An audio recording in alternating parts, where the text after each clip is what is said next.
So PFF released their grades for this offseason now that it's not totally complete, but as complete as we're going to get for this time being.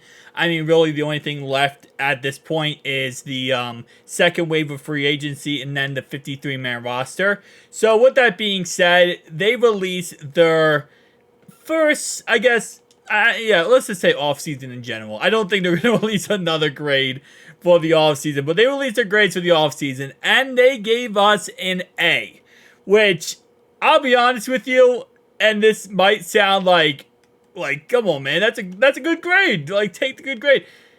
I'm kind of feel disrespected.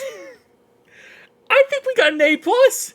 Like, listen, I'm never the guy who likes to overdo it when it comes to, giving support for my team. If you watch my videos, I barely give support for the Bengals, right? I barely think we're the best team to ever walk the earth. And Joe Burrow is the best quarterback in the league, and I don't care what people say. Stop commenting that Patrick Mahomes is better. I'm like, so I like to think I'm very level-headed when it comes to these things, but I like, on a real note though, I think we're A+. Like, there's nothing that we did not cover that we needed to cover. Like, last season, biggest problem. Left guard. Okay, we're moving ourselves back down to A. I'm actually talking myself back down to A on this aspect because we didn't get a left guard. We did get 2 right tackles. We had the right tackle problem. Then we had a vacancy at right tackle, but we still didn't get a left guard to replace Cordell Volson. But then you could also make the argument that Cordell Volson, he looked really good in the second half of last season. So I know the first half he was freaking awful, but if you're thinking about this logically, you're like, okay, well, the guy's young. He's going to maybe he takes some more time to develop. He showed at least promising looks at the end of last offseason. The end of last season. So if he keeps somewhat developing in that way, you get, a rookie in there. We also didn't draft any offensive linemen. Man, we drafted the right tackle, but that's it. We didn't draft any offensive linemen outside of a right tackle. Okay. Yeah, no, I think I'm finding myself back down to an A as well. I think PFF's correct. At first I was going to be kind of crazy about this, but then, now that I think about it, yeah, no, I'm talking myself off the ledge here, guys. Alright, so, let's see what they said, okay? Me rambling aside. He said, the Bengals didn't lose T. Higgins, which was a win, in my opinion. They also signed Geno Stone and Trent Brown as impact players. Losing DJ Reader was tough, but as the other losses, Brown replaces Jonah Williams, which is kind of funny because we lost DJ Reader, right? And it sucks that we lost DJ Reader. But we replaced DJ Reader with Sheldon Rankins, who isn't really going to replace him, let's be honest. He's more of a pass rusher. But you got Chris Jenkins, you got Jackson in the draft, right? Then you also have some other players you brought in, undrafted players at the defensive line position. So it's we didn't replace him in theory, but we have 17 other players that are going to be on this team in the same area that he would be in, if that makes sense. So, and I love Chris Jenkins. I think Chris Jenkins will truly replace him. But it's we didn't go out there and say, okay, we're going to spend big boy money on a defensive tackle to get somebody else. We tried to, but we didn't really work out. So, it's we didn't replace him, but we did replace him.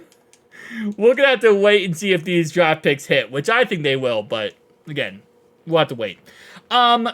While Zach Moss, along with Chase Brown from last year's draft, replaces Joe Mixon, Cincinnati also had an excellent start of the draft. See, I don't think that Zach Moss replaces Joe Mixon, okay? And I'm pretty sure, my idea, because I first, when we first got Zach Moss, right, I was saying that too. I was saying, oh, no, he does. We obviously didn't, upgrade, but we got someone who's the equivalent of Joe Mixon. But now that I think about it, and I took some more time to think about it, that's why I always say when it comes to opinions, I have no problem when analysts change their opinions, because over time as humans, we all grow, we all learn, we all, hear different ideas. It's just when you flip-flop back and forth. But here's what I'll say about this.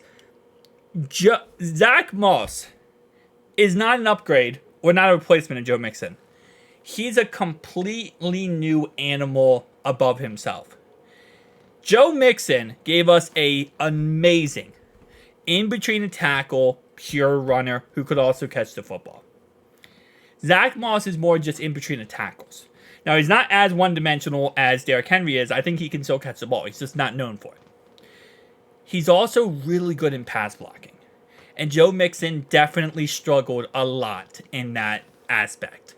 So, I think there is no replacing Joe Mixon with Zach Moss. What you did was you moved your offense in another direction, right? You took it as a way to kind of pivot to another direction for this offense. That's how I look at the Zach Moss signing. It isn't, in theory, a replacement. It's just you went in a different direction. So that's kind of how I look at it when it comes to that. Cincinnati also had an excellent start to the draft, selecting Marius Mims, Chris Jenkins, and Jermaine Burton, and the Bengals remain a top team. Yeah. Also, I got a comment recently. Somebody said, like, they were joking, but they said something like, what I should apologize to you guys for is ever wanting Brock Bowers. And I'll tell you one thing, if you've watched my videos the last couple months, you know, Brock Bowers, yes, I would love to have gotten him, right? And I was really excited if we could have gotten him. But if anyone watched my content, you know Johnny Newton was my guy. Like, if I was drafting at pick 18, and this is why I'm not the guy who picks the draft picks, okay? I'm not. We would have Johnny Newton on our roster right now. Just a little side note. So, to other people like, oh, well, you know, like, you wanted Brock Bowers badly. I wanted Brock Bowers because I felt like for what the fan base wanted, / what I think could help us out in the short term right now, and what probably is more of a guarantee, Brock Bowers was a great pick. But I wanted Johnny Newton. I wanted Byron Murphy number 1. That was my number 1 pick. But Byron Murphy was off the board. But if I picked 18, your boy would have went Johnny Newton and called it a day. Teron Arnold was really close to Johnny Newton. It might have been Teron Arnold. I think, again, like, Marius Mims was down my board. Like, it would have been Teron Arnold. It would have been maybe Williams. Or it would have been Johnny Newton. And then it probably would have been, like, a Marius Mims or someone like that. Or not even. I probably would have went Troy Fiano, whatever. But not Troy Fiano. Wait, that's a Penn State guy. I'm talking about the Washington Husky guy. The guy the Steelers went with. I probably would have went with him. And I probably would have moved him to left guard. But anyway, so that's why I don't draft. That's why I don't do the drafting here, okay? That's the whole point. But yeah, no, I think overall wise, I think an A is a pretty good grade for us this offseason. I think that it's an A++ if we figure out the Cordell Volson situation. Figure out the Cordell Volson situation, and it's an A++. Because, again, at the end of the day, and I find myself kind of pivoting away from this way too much, and it's the most important thing to do. You gotta protect number 9. It doesn't matter who else you get. You can get the best receivers in the world. You can get Jay Jettis. You can get this guy, this guy, this guy. If you can't protect number 9, you're gonna lose every single game. So, that's really what it comes down to in the end, is just making sure number 9's protected. And this offseason, I think we did a good job on it, but we got to continue on it, right? So, and by the way, again, I'm not trying to crap on Marius Mims. I love Marius Mims. It's just, if I was drafting, I wouldn't have drafted him. Like, that's just the fact. I would have drafted probably if I'm being honest, Teron Arnold, I would have drafted him.